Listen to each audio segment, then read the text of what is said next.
All right, so we just heard from President Xi Jinping and also President Cyril Ramaphosa meeting at the China-Africa Leaders Roundtable Dialogue. Clearly there's a long relationship between the two countries. Clearly there's a big commitment on the part of China to foster even deeper ties in Africa. But let's speak now to International Relations Analyst Ndzalama Mathebula. She's from the University of Johannesburg. Thanks so much. It was very interesting listening to President Xi. He spoke so strongly of a very long relationship in Africa, a real commitment. Would you say the relationship is getting even deeper, though, than before? So, yes, most definitely. Thank you, Sally, for welcoming me to the show. Thank you for having me. So, firstly, I would like to emphasize on that and reiterate to what you are saying on the relationship deepening, because dating back to a decade ago, we couldn't say that this is the relation that China had with African states and South Africa in particular. So most definitely there are deepened ties, and I do believe that it is pushed by this geopolitical transformation that we are currently seeing in the international order, whereby states are now resonating to states that will help them get through this. I wonder if you could reflect a little bit on China's Belt and Road Initiative. My understanding is it's their big rollout of infrastructure for road, rail and port. It seems that there's a commitment to try and do the same in Africa.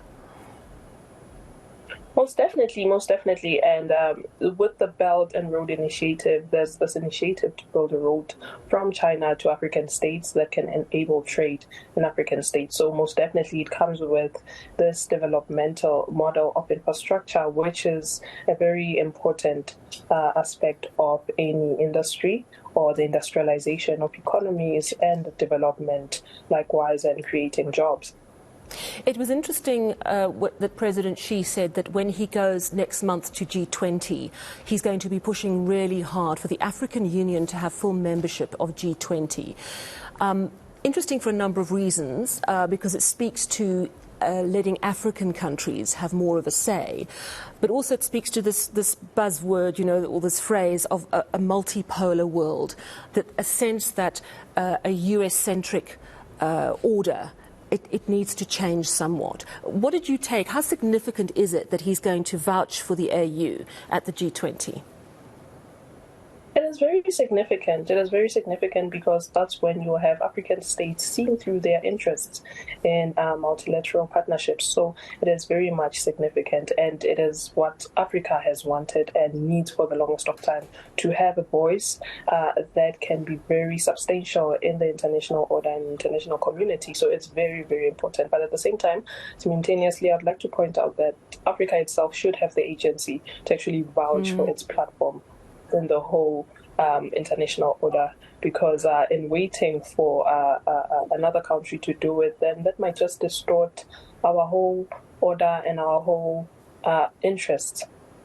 You make such an important point there, because Africa needs to be, and the countries in Africa, as you say, they shouldn't have to have a sponsor who's vouching for them.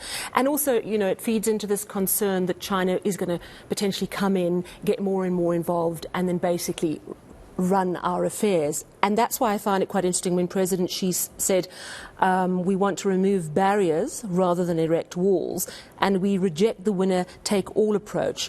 We want to involve developing countries, and crucially the African people have the most say on what suits Africa best. Absolutely important words. In terms of China's track record in Africa so far, do you think that they are holding to that sentiment? I wouldn't argue that is the case, because in most cases, and I will give reasons why. And so in many cases, what you find is you have Chinese or China presenting this win-win 50-50 situation, whereby both countries will win in their cooperation, whether trade or bilateral relations. But at the same time, you would have Chinese industries dominating in many of the African states like Kenya, Ethiopia, DRC, and the mining of reserves, in many of those countries, which are very essential or the smart technologies that we use today. So I wouldn't vouch that it actually works in Africa's favor, and not because of the type of investment that we get from China, but mostly because of the political instability and the weak and sluggish capacity that African states have. So what you have is African states, the institutions are not really that strong to actually transform foreign direct investment and trade relations into development and human development in their country. So it becomes a situation whereby we are pairing with a country that we are not on par with. So we do not have the same capacity and capability with the countries that we trade with. And unfortunately, that deems the whole cooperation and trade relation very in vain. It doesn't work for African states because they do not have the capacity to actually turn the FDI that they get and the trade that they have with these countries into development into their countries. There's lack of domestication of FDI.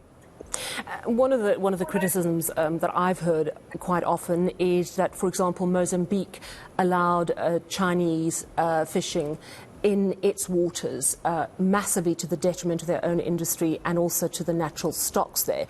Is that a valid criticism, that sort of thing? Have you seen that a lot?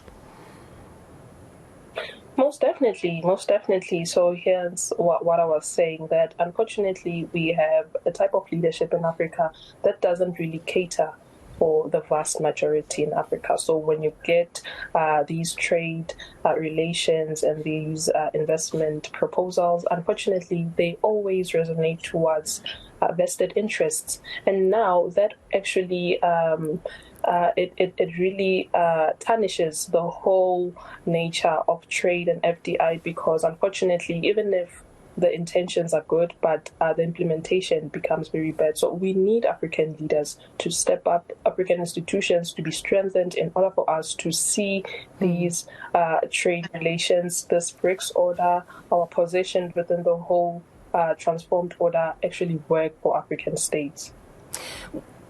Of course, there are opportunities, and we have seen support from the United States, from Britain, from EU countries. Would we get a better deal? Would we get more autonomy if we were getting closer and closer with those countries rather than, say, with China? I wouldn't say that is the case.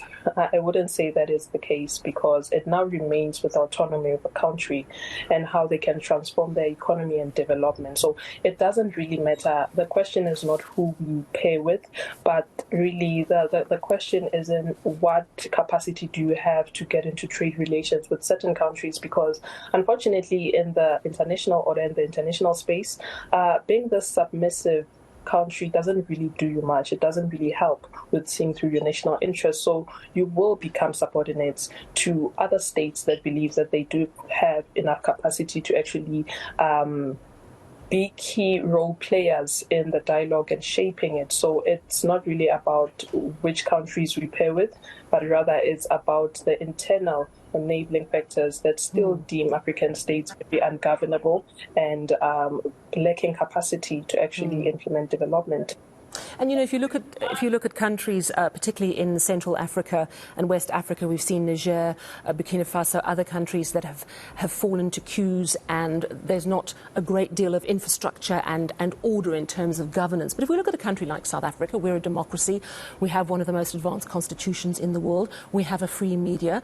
We can speak our minds. Yes, we have a lot of problems. Are we in a good position to take advantage of what China is offering, but not, roll over and be their puppy, I suppose?